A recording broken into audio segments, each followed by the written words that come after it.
Welcome to Investible Partnerships, where we talk to industry leaders about growing revenue-generating partnerships. I'm your host, Des Russell, and co-founder of Partner Elevate. And the daily battle for partner success is forcing channel leaders to rethink how to maximize their relevance and value so they can be a driver of partner impact. So let's jump in and find out how. Hey everyone, welcome to the Investible Partnerships podcast. Today I'm joined by one of my guests, Damian Bach from Recorded Future. And Damian, it's so good to have you join me in this conversation and also join our community, which is growing really, really nicely, especially in the APJ region, where I've had quite a few guests from all based in Singapore, Steph Goviers from Salesforce recently. And the cool thing is, I actually got to spend some face-to-face time with you just last week, which doesn't really happen a lot before I've interviewed people on my podcast. But that was so good to meet you in person. Welcome to the show. Absolutely. Yeah, it was an enjoyable night out. Great to meet you face to face and great to be on the podcast. Yeah. So, my name's Damian Bach and I am the APJ Channel Director at Recorded Future. Lovely. And tell us a bit about, I love to give our guests the opportunity to talk a little bit about their pathway into partnerships. That they fall over like everyone else and just get shifted there? That they actually have a career out here? So give us a little bit of a background on your experience, particularly in the APJ region, because you've spent a lot of time in different areas in the APJ region. So tell our audience a little bit about yourself. Yeah, absolutely. So as many of you can probably tell, I am not from the region. I originally am from Baltimore, Maryland in the United States. Went to school there and got started in sales and then transitioned into firewall sales. So my first stint in cybersecurity and technology was selling sonic wall firewalls for a value-added reseller in the Mid-Atlantic. And at the time, this was 2010, maybe even earlier, not trying to date myself, there was a big transition to mobile devices. Around this time, I'd go in and I pitch this really exciting tech around the latest and greatest sonic wall firewall. And the CIO would say, hey, this is cool, but how can you help me with mobile devices? And it was just an exciting opportunity, the transition from traditional laptop or desktop into this mobile world. And at the time, I had lived in Baltimore for my whole life and had never moved out. I had traveled a bit here and there, but I had a buddy who had started at a company called AirWatch, and they did mobile device management. They were the hottest tech in the space out of Atlanta, Georgia. And he's like, hey, there's a really exciting opportunity here. You'll be an account executive. Everybody's hitting their quota. People are buying new watches, new cars, and, really exciting opportunity. And, rolled the dice, decided to move down to Atlanta and, first time, living outside of my hometown. Got scaled up pretty quickly in the MDM space, mobile device management space. And at the time, AirWatch was, I think I was employee number, 300 and change. So, early employee, and they were scaling. Every week we were hiring anywhere from 20 to 50 employees. And it was just, one of those opportunities that we all live for that is just scaling at an incredible pace. Honestly, I had just moved to Atlanta. I didn't really have a network or a community, and that all was AirWatch. So I would go to the office early, beat most of my peers into the office, and I would stay late just because I didn't have a social life. And, fortunately for me, the executive team took notice of that.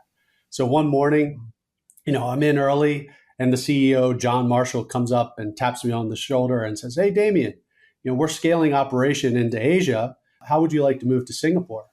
Shit, John, I don't know about moving to China. Like, I'm just not, it's never really been an interest of mine.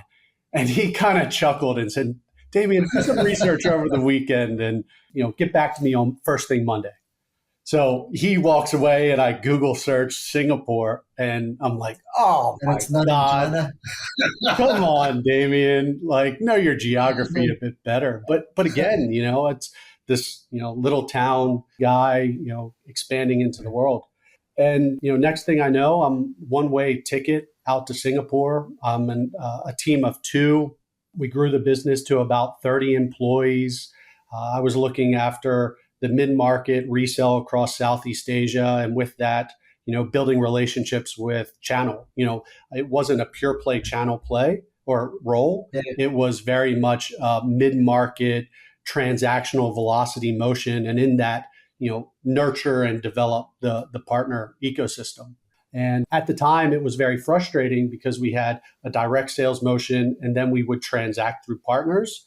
And our partners would say, hey, it needs to be either A or B. It can't be both. It can't be a blend because the channel is always going to come up second in that.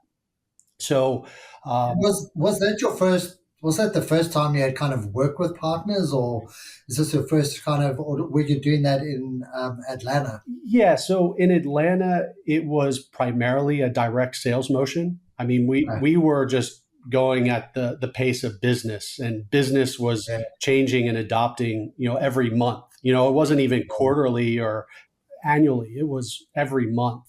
So coming out here, being in Singapore and selling into Thailand, Indonesia, Malaysia, you need to have that local flavor. And we really needed to leverage local partners. So, that's kind of why we adopted the channel motion for AirWatch in Southeast Asia so aggressively. And that was, man, in itself, a learning experience. Again, small town, guy coming to Singapore and, having weekly updates to the CEO of the company and trying to explain to him, when selling into Malaysia, as an example, a Bumiputra partner, right? A middle style partner that adds value in government engagements. That type of stuff just didn't compute back to leadership in the US. So then we got acquired by VMware. And I went into an EUC enterprise sales manager role. So kind of moved away from that velocity and channel engagement and, started to focus on CISO, CIO, VP engagement and selling end user computing technology. Did that for a while and, was really successful at it. Expanded EUC across Southeast Asia, then got the opportunity in the VMware end user computing business to relocate and manage an AirWatch / end user computing general business team in Australia and New Zealand. And this was really great opportunity for me to kind of get to that next level, be a people manager, learn a new market in APJ. And, in Australia, as many of you all know, it's a very channel-led sales motion. So got to work with the likes of Telstra, DXC, NTT, Dimension Data at the time while I was down in Australia. And then it wasn't until after my stint in Australia that I started to make the transition to, alliances or channel. And, if I kind of think back to this transition, I kind of got to a point where you just kind of get, personally for me and many of the channel roles and individuals in the role, you kind of get tired of the quarterly forecast commit and continuous pursuit of that opportunity, that next big opportunity. I wanted to do a little bit more of business development, have the opportunity to have my hand in a lot of things. And, it was only natural that I pivot to more of an alliance and channel role and kind of move away from that traditional sales management role. My first pure play stint in alliances was a part of VMware selling through the Dell, behemoth. And this was when VMware was acquired by Dell. So I was responsible for EUC through the Dell ecosystem, OEM, resell, et cetera, distribution. With Dell across APJ. So that was a really exciting opportunity. Had a team across the region, flying in and out, being able to tell the value of end user experience on Dell Windows 10 PCs, and overall just a tremendous opportunity as the VMware motion was scaling with Dell across the globe and specifically in APJ. And then, that opportunity kind of, came to an end, if you will. And I was, one of the many during the COVID Great Resignation, knowing that I needed a new opportunity. And with that, I went over to Zscaler and, talking about the exciting opportunity I had with AirWatch, the exciting opportunity I had with VMware selling through Dell. Somehow I struck gold again and, had a tremendous run for 4 years at Zscaler. And in Zscaler, I built out the channel go-to-market for Southeast Asia and Greater China, built the team to about 3, and really exciting opportunity there, talking about, whether it's proxy, secure services edge, SASE, zero trust, the story goes on and on. But, having that type of transformational conversation with our partners across the region was, really, really exciting. So did that for 4 years. I wrapped up in a GSI lead role for APJ and realized that I wanted to kind of get more of a broader scope in channel management and really channel leadership, not just be focused on GSIs, but also have a role in regional SIs, a role in value-added resellers and distribution. So had an exciting opportunity presented to me to join Record a Future, which is a 15-year-old scale up and kind of implement and build the channel with Record a Future.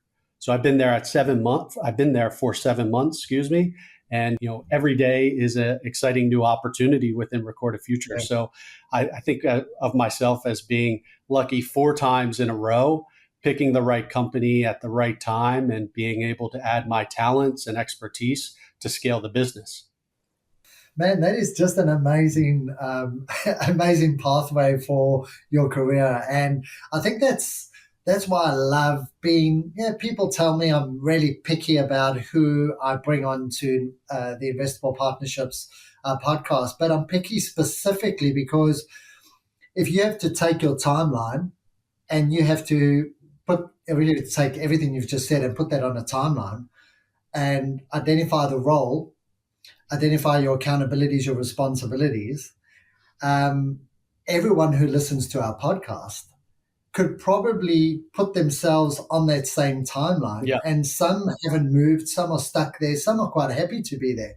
But I think that this is this exciting world that we live in, particularly when it comes to SaaS and distribution and now marketplaces, is that fundamentally, it's not just your career changing with particular companies, but as the industry changes and as these different motions change in terms of how we sell, how we engage with customers, how we engage and build channels, there's actually a new opportunity for you to build and grow. And we talk about this a lot in partnerships. We talk about, you are almost a CEO in your own right.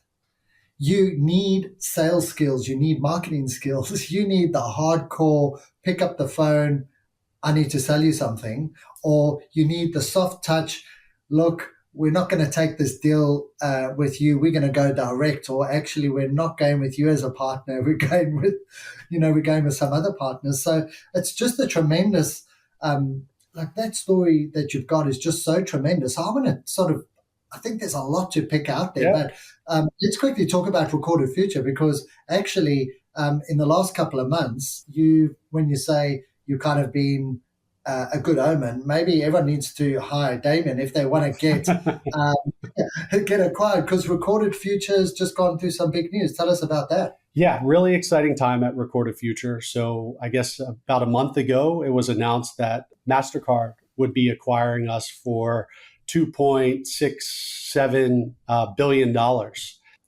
It comes at a really exciting time within Recorded Future's go-to-market. And, what I'm most excited about in this acquisition is, when I speak to my peers and friends at MasterCard, specifically in their services, pillar, is that they are at that stage. And I think they're a multi-billion-dollar services org, but they're at that stage where they're really trying to figure out how channel can add value to that next level or wave of scale. And that kind of is my expertise at this point.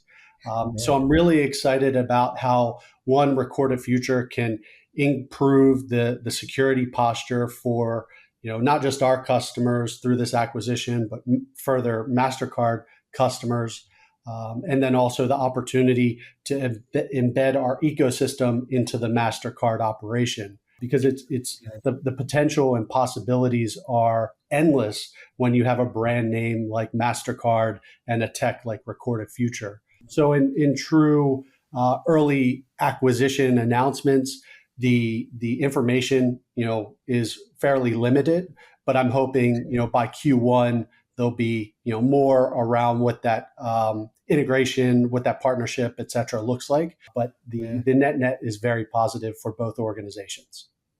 Yeah, I love it. It's MasterCard. I kind of think MasterCard's. If I think about a word, it's trust. Like given the financial services sector, trust is like a big thing. And then you think security, which is trust as well. It's this great symbiotic relationship that I think is going to add a tremendous amount of value. But let's double click on that, because like you've gone from scale ups to listed multinationals. You think about your career. How's each stage of your career actually helped shape how you approach the building of partnerships at scale? Yeah, that's a pretty open-ended question, right? Lots of ways to take that. I think what's important to me as a channel leader is finding, individuals, the talent that are potential coming to my team or on my team, that expertise and experience in selling. Because, at the end of the day, channel is a byproduct of a high touch organization. It is something that we're starting to define. It's getting a lot of attention recently, more recently, I should say. I think there's so much potential and untapped opportunity within channel. So you kind of have to use, a framework, if you will, to kind of identify resources, an opportunity to build success on. So if I think about like my past experience, it was being successful in a sales role, being able to forecast and, own a number, having experience with a channel or ecosystem. And that could be a cloud service provider, that could be a VAR, it could be a GSI. There's not a lot of people at the end of the day that start their career in channel. You kind of almost get there, through many different of reasons, angles, many whatever it may be. Yeah, many serendipitous moments. Exactly. So, why I value the channel, and this is kind of what I look for in teams and organizations that are building a channel go-to-market is, that element of business development, right? If I think about a seller, and I don't want to devalue what the high touch sales team does, because it is very complex. And when you start to introduce frameworks like MEDIC or MEDPIC or value selling, there is a science to transformational sales. But, I want to be sure that a channel account manager is really interested in, the variety of elements in a channel management role. And it's, you talked about trust between Recorded Future and MasterCard. That's one of the core components in a channel management role. You either need to have that credibility and that trust with the partners that you're, managing, or you need to be able to build that and develop that really quickly. And, when you do have a high touch sales team, like all the software providers out there, you're constantly having to field and manage escalations and opportunities where trust could be compromised with the partner externally or with your high touch sales team internally. So you got to be really resilient in this channel role. And, I find that I'm, resilient, and, I try to find that personality trait through the interview process and through engagement with, the team and the market, depending on where I am. Mm. And do you think it's interesting, the point that you take there, or the position you take in terms of building a team, and their core skill? How, in your experience, do you feel that core skill from that's core sales skill is missing from partner side? Do you think partners are they typically good at selling, or is it that partners actually need some additional muscle behind them to be better at selling or be more effective at selling in order for your partnership to work? I'm kind of interested. What do you think it is? What's missing? Is it the partner capability, or is it actually that you actually have to meet the partner at the mind of sales first? Yeah, and the channel role is unique because you're not necessarily a high touch. You're a product of the high touch sales motion, and you're not necessarily, a part of the partner, but your success is, Is on their yeah, success, tied to their yeah, success. So again, you've got to balance all these plates and keep them in the air. And you really need to determine, the why for the partner. yeah, Why anything, why that technology, why do they want to do it now? And why do they want to partner with Recorded Future as an example versus, the competition? It could be because there's one specific opportunity. It could be because they're trying to embed the tech into reference architecture, or it could be because some executive is reading a lot about the tech and they're really interested in it. So, as a channel manager, you got to qualify that out and really understand, the ROI and the reasoning behind it, because you as a channel manager are going to invest a lot of time and resource and bandwidth to get that partner up to speed. And if it's for one deal and you're not doing account mapping and you're not able to build a business with this partner, it's just going to fizzle out. And I can't tell you how many times, unfortunately, I've had partnerships kind of fizzle out because we didn't have that common ground and we didn't at an early stage agree on, the why us, the three whys really. And then, being able to distill that down on what matters to your business is also a capability of a channel manager, because you can't go to a regional director or a VP and say, oh, I want to sign up this value-added reseller that is only selling to this one vertical in this one country. They're going to see, oh, well, that's going to tap out really quickly. So you got to be able to articulate the value of that partner through qualification and then distill it down and, properly communicate it back to the business on the viable business opportunity. So, it's not easy.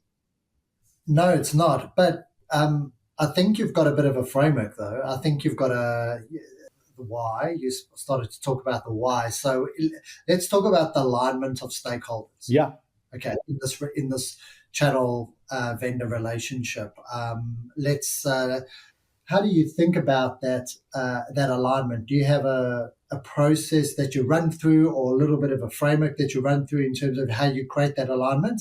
And then what does good look like versus what does bad look like? Yeah. So, my history and early part of my software career was high touch sales. So, I'd like to think that I was able to master the art and also the science of forecasting and, the sales acumen, because it's not one or the other. And, if an enterprise is adopting MEDDIC or MEDDPIC as a framework, they're trying to, be really focused on the science and to a degree, maybe even devalue the art. But, that's the reality of what we do. You have to have a good balance of that IQ and EQ to be successful. And so I'd like to take that into the channel leadership and channel management role. There's an art and a science. And, I've got to give credit to the Zscaler, go-to-market and Dali Rajic, the CRO there, with, really ensuring that the whole go-to-market organization followed leading indicators and aligned to the MEDIC framework. So, channel leading indicators are critical to, developing, building, scaling, not just your business as a general manager of your business, but also the partnership, whether that's one partnership or you're responsible for a territory or a handful of partners. So I think, a day-to-day, having those metrics or leading indicators to track, monitor, and manage, that you're doing the right things with that partner or for that territory to add value to the high touch sales organization is absolutely critical. That really, demystifies. And what are those? Yeah, what are those? If you had to, the top three metrics, what are the top three metrics that you would make sure that every partner leader is aligned on there? 100%. So, leading indicators, you can have a variety of flavors, but I think what's most important is, and going back to the why of the partnership, you can't build a partnership with one, targeted account. You have to do account mapping with a partnership in the early days. If you're going after G2Ks or you're going after ICPs, and that partner is focused on SME or SMB, that's just not a good cultural alignment. Yeah, there's immediately there's a misalignment there. Yeah, 100%. Or if it's something like, for us in APJ, your sales team is in Singapore and they're selling in Vietnam. Again, absolute misalignment. And the reality is that maybe a channel manager isn't thinking how this partner is going to support or add value to the bottom line. Maybe they're just thinking, hey, I want to bring on another partner because I want to go visit Vietnam. So that alignment and those metrics of success are super critical. So one is account mapping, and then the other thing, and I'll attribute it to Dolly, is interlocks, right? So interlocks are a high value engagement between the channel account manager, the high touch sales team, and the partner account executive, bringing them together to talk about that targeted opportunity, talk about the tech, talk about the bill of materials, talk about the executive relationship, and really get into the nitty gritty of detail of qualifying out why this partner can really help us position this transformational tech versus the other partner who may not have that executive stakeholder relationship. So interlocks are key criteria for any high touch channel organization success. Now, you may be listening to this and ask yourself, hey, what's the difference between a deal registration and an interlock? Deal registrations are critical for channel organizations to build their business, build their pipeline. But, you could set up, have 10 partners that are adding DRs in, SME, SMB. And that's not really aligned to that, ICP or G2K targeted accounts. By having an interlock channel motion, you're able to guide the partner, support the account executive to open doors in those targeted accounts where DRs are, an outcome of a partnership. Of the partnership. Yeah, that is not the partnering. We don't partnering isn't the deal range. Partnering is as a result of the deal range. And partnerships may start by deal range because there's new visibility of this partner who's registering a deal. But in reality, it's not the taco that you're going to put on the ground that someone's going to eat all the time, right? It's I love this concept of interlock because I think this. Just wanted to go back to your first point around account mapping. Account mapping I also see as an activity which actually, if you break account mapping, what you're doing is you're aligning on segment, market segment, you're aligning on industry, you're aligning on specific go-to-market signals. As a result, allows you to now go and do account mapping exercise. Yep. So I think that is a really critical point to get across. And I think in the interlock, if I'm understanding the interlock really clear, is that is where you're creating this alignment. Yeah. You're creating it and you're doing this. So when you think about the interlock at scale, what does that look like to you? Because let's go vendor, channel org, partner. How do you do this interlock at scale in a programmatic way when you don't have, particularly in this APJ region, where you don't have many feet on the ground? What are some of the things that we could give to our audience to go, if you wanted to follow this interlock process and you needed to do it at scale in this particular region, how could they do that? So, interlocks are, think of them as the glue, if you will, of the partnership.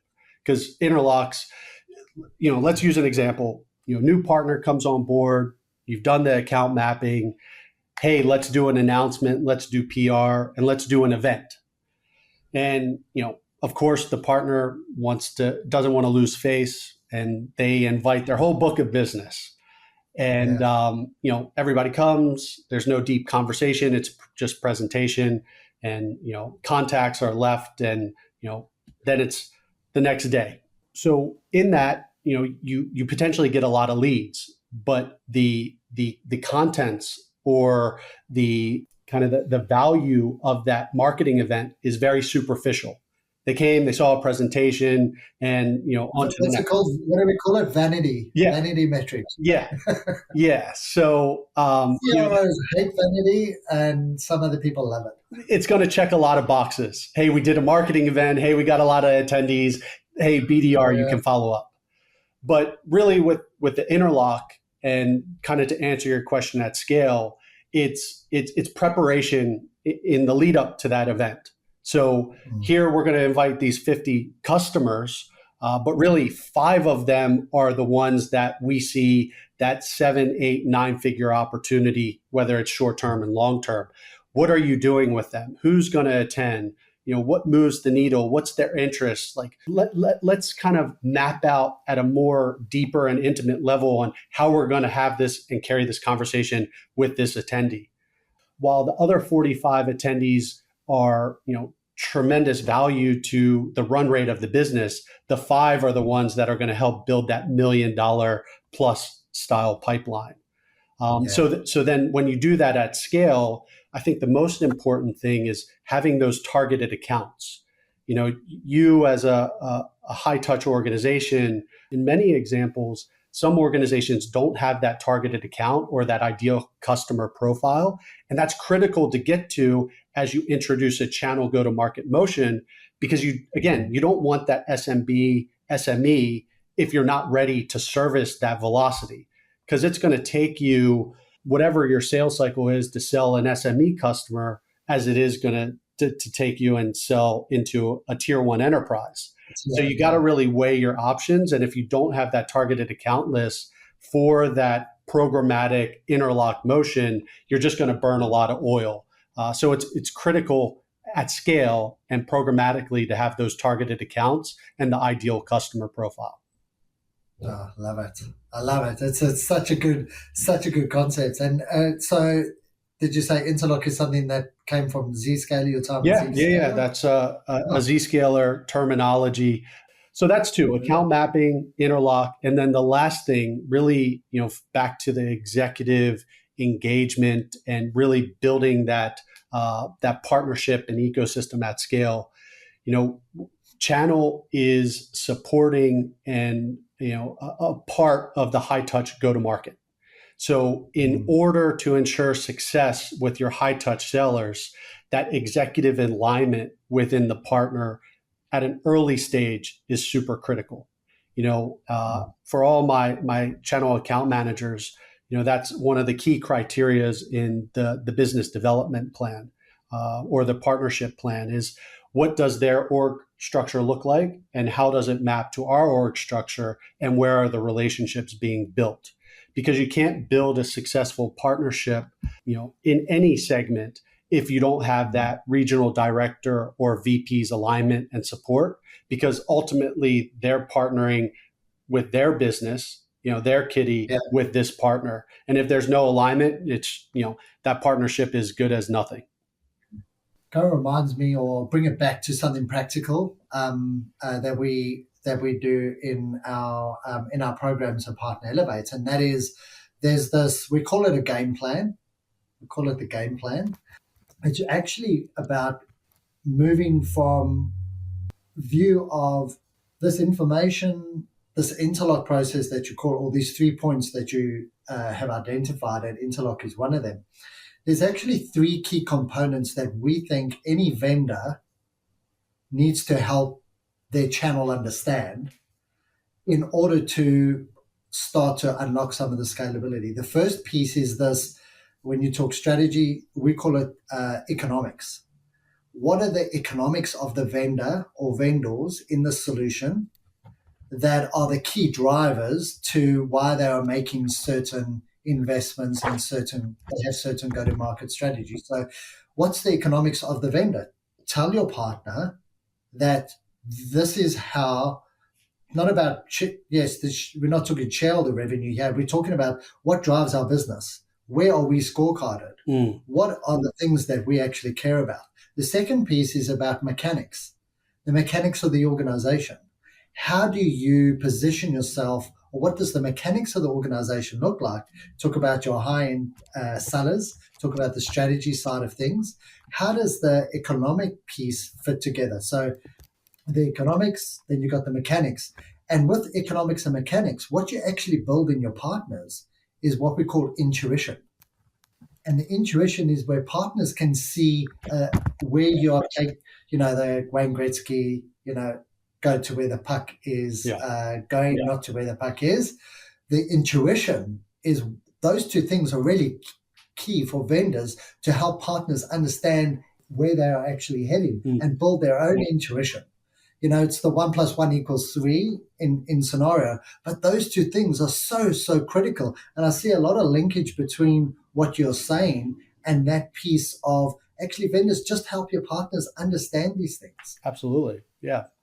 I like those 3 points, and I'm going to adopt them. And I like the game plan terminology. So that's very cool. Yeah. So it's like, a game plan is like, when you think about it, this is how I think partners deal from a channel point of view. When you're trying to build your channel, is like, it's about partners having, they don't have a game plan, but actually they fly blind.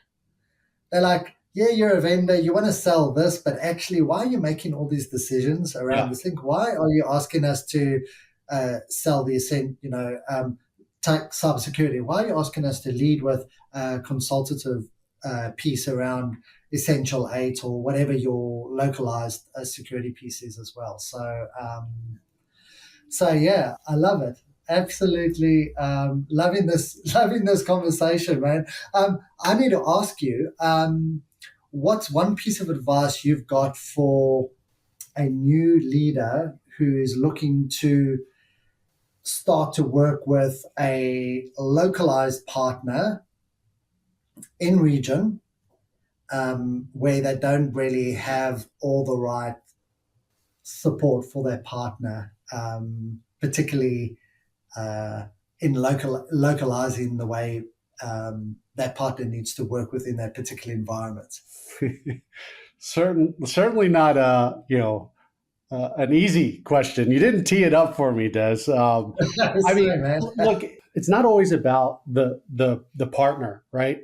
Because there's a lot of partners out there and different styles of partners. It's more about, for you, the listener, that early, new leader, it's about, building, using your term, the game plan. What are the ingredients of a channel success? How are you going to measure it to report back to your sales leader, your geo leader?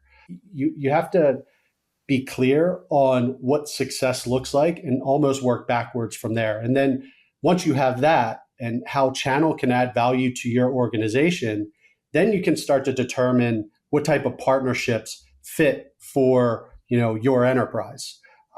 And, if you start with the partnerships, you very quickly can either dilute the message, not have enough bandwidth, not be, telling the right story, not servicing the right segment. So really start with what matters to your business, be able to, measure it and clearly articulate it. And then you have a plan for success as you onboard partners.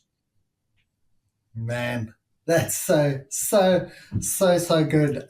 Okay, Damian, it's been an absolute fantastic discussion with you today. You've shared an unbelievable amount of insights for our community, your experience, and I'm so fortunate to have you on the podcast. So really appreciate it. But before we go, I like to play a little bit of a game with my guests.